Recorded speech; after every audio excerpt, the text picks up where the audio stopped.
அஸ்ஸலாமு அலைக்கும் வரஹ்மத்துல்லாஹி பரகாத்துஹு. ஏக இறைவனின் சாந்தியும் சமாதானமும் உலகத்தில் உள்ள எல்லோர் மீதும் உண்டாவதாக. இன்னைக்கு நம்ம என்ன பார்க்க போறோம்னு கேட்டீங்கன்னா, மரத்தை வழிபடக்கூடியது எப்படி இல்லை, எங்கேருந்து ஆரம்பிச்சது? இப்போ மரத்தை வணங்குறாங்களா, அது எப்படி ஆரம்பிச்சது?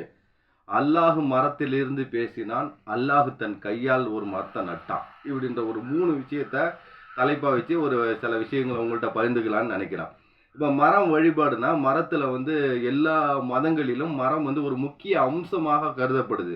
அதில் நம்ம இந்திய பகுதியில் பழங்காலத்திலேருந்து மரம் வழிபாடு இருந்துச்சு. அது விருட்ச சாஸ்திரம்னு சொல்லுவாங்க. அதாவது தெய்வத்துடைய அம்சமாக வச்சு மரத்தை பாவிச்சாங்க. ஒவ்வொரு பகுதியிலும் ஒரு ஒரு மரங்கள் இருக்கும். ஒவ்வொரு கோயில்களுக்கும் ஒரு ஒரு தல வரலாற்றில் தல மரம் ஒன்று இருக்கும். அதை வச்சு அது தெய்வத்துடைய அம்சமாக பார்க்கப்பட்டது. பிற்காலத்தில் என்ன ஆச்சுன்னு கேட்டிங்கன்னா, அந்த தெய்வத்தோட அம்சமாக பார்க்கப்பட்டது மரத்தையே தெய்வமாக ஆக்கப்பட்டுருச்சு.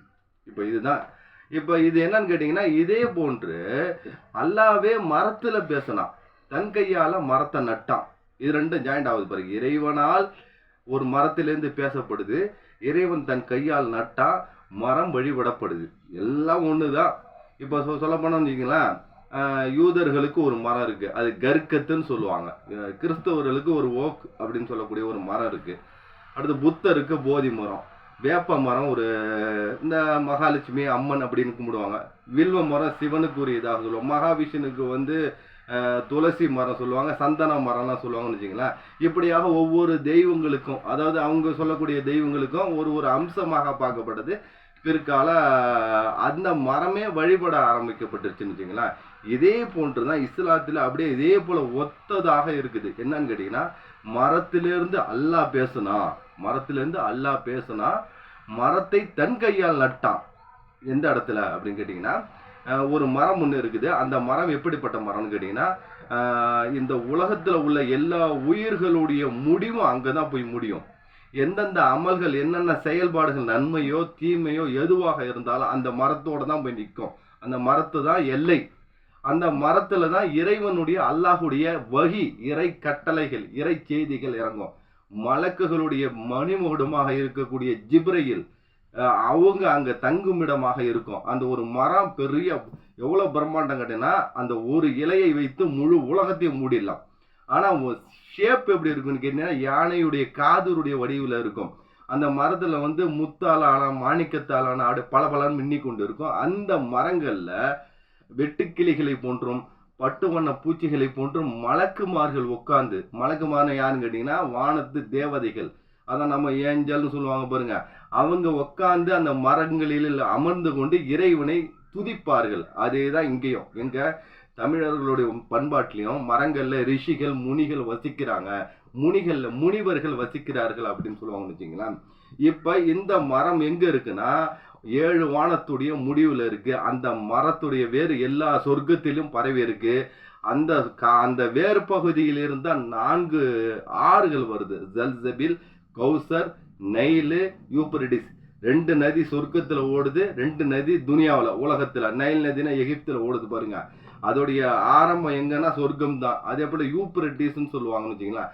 அந்த நபியோடைய அந்த திஜிலா நதி யூப்ரட்டிஸ் சொல்லுவாங்க வச்சுங்களேன்.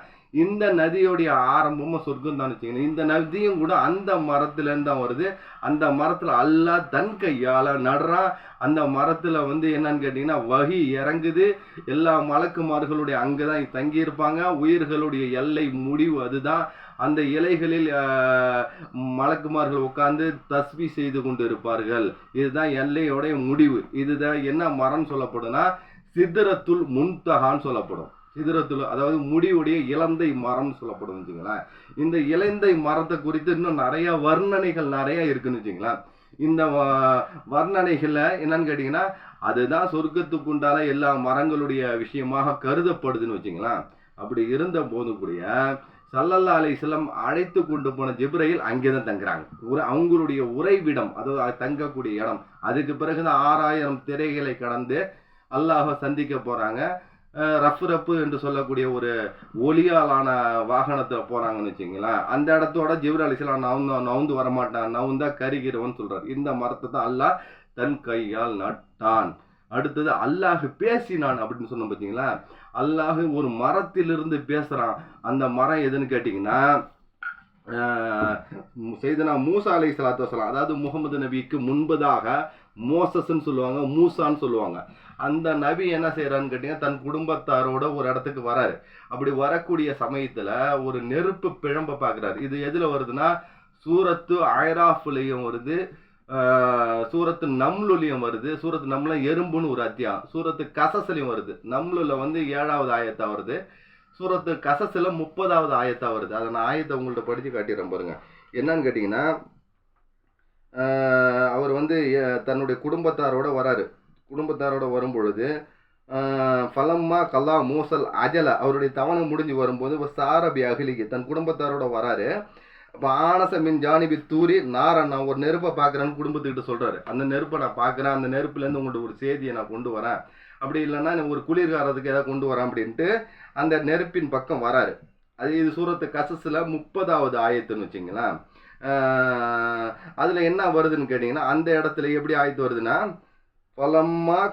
ஃபலம்மா ஆத்தாஹா நூதிய மின் ஷாத்தியில் வாதில் ஐமனி ஃபில் புகாதில் முபாரகத்தின்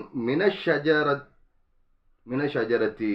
இந்த இடம் தான் கான்செப்ட். ஐயா மூசா அந்த இடத்துல கேட்குது, இன்னி அனத்வாஹு ரப்புல் ஆலமீன். அந்த மரத்தின் அருகில் வந்தபோது அங்குள்ள பாக்கியம் பெற்ற அந்த பள்ளத்தாக்கில் உள்ள ஓடையின் வலத்து பக்கத்தில் உள்ள ஒரு மரத்திலிருந்து மூசாவே நிச்சயமாக நானே அகிலத்தாருக்கெல்லாம் இறைவனாகிய அல்லாஹ் என்று கூப்பிடப்பட்டார். இந்த மரத்திலிருந்து பேசுறான். இந்த மரம் எங்க இருக்குது? அல்லாஹ் பேசுற இந்த மரம் என்ன? சினாய் தீபகற்பத்துல செயின்ட் கேத்தரின் என்று சொல்லக்கூடிய மடாலயத்துல இன்னும் இருக்கு அந்த மரம். அப்போ அல்லாஹ் பேசுன மரம்னு வச்சுங்களேன். அது என்னன்னு குறிப்பிட பாருங்கன்னா அதை பர்னிங் புஷ்ன்னு சொல்லுவாங்க, எரியும் புதர் அப்படின்னு சொல்லப்படக்கூடிய அந்த இடம் இன்னும் சினாய் தீபகற்பத்தில், அதாவது கேத்தரின் செயின்ட் கேத்தரின் மடாலயத்தில் இன்னும் வைக்கப்படுது. அப்போ அல்லாஹ் இந்த மரத்திலிருந்து பேசினான். ஒன்று அல்லாஹ் நட்ட மரம் சிதறத்துள் முன்தகா, ஏற்கனவே சொன்ன பாருங்க. அது அடுத்ததாக என்னன்னு கேட்டிங்கன்னா இந்த ஒவ்வொரு மரங்கள் எப்படி வழிபாடாக வந்துச்சுன்னா புத்தருக்கு போதி மரம்னு சொன்ன, கிறிஸ்தவர்கள் ஓக்குன்னு ஒரு மரம் சொல்லுவாங்க. என்னன்னு கேட்டீங்கன்னா போனி பேசன்னு ஒருத்தர் இருந்தார். அதாவது கிபி 657 754 வரை வாழ்ந்தார்.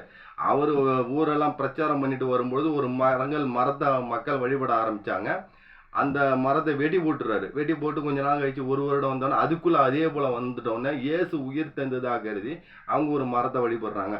யூதருக்கு கருக்கத்துன்னு ஒரு மரம் சொல்லுவாங்கன்னு வச்சுக்கோங்க. கருக்கத்துனா இறுதி காலத்துல முஸ்லிம்களுக்கும் யூதர்களுக்கும் சண்டை வரும். அப்போ வந்து யூதர்கள் வந்து மரங்களிலும் கற்களிலும் போய் பதுங்குவாங்க. அப்போ வந்து எல்லா மரங்களும் கற்களும் எனக்கு பின்னாடி ஒரு யூதம் இருக்கான் முஸ்லீமே, அவனை பார்த்துக்க அப்படி கொல்லு அப்படின்னு சொல்லுவோம். மரங்களும் கற்களும் பேசுவோம். ஆனா ஒரு மரத்தை தவிர நாங்கள் ஸல்லல்லாஹு அலைஹி வஸல்லம், அது என்ன மரம்னா கர்கத்துன்ற மரம். அந்த கர்கத்து மரத்தை இன்றைக்கும் இஸ்ரேலில் அவரு நட்டு கொண்டு இருக்கிறாங்க இஸ்ரேலியர்கள். அப்ப மரத்திலிருந்து அல்லாஹ் பேசுனா சூரத்து கசஸ்ல மரத்தை தன் கையால் நட்டான்.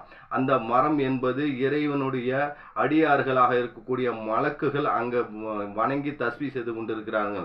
அதே தான் இங்கேயும் மரம் என்பது தெய்வத்துடைய அம்சமாக பார்க்கப்பட்டது. பின்னாளில் மரத்தை வழிபட ஆரம்பிச்சிட்டாங்க. அது எல்லாம் பார்த்தீங்கன்னா அப்படின்னா ஒரு நபிமார்களுக்கு ஒவ்வொரு காலகட்டத்தில் ஒரு சட்டம் வந்திருக்கும்.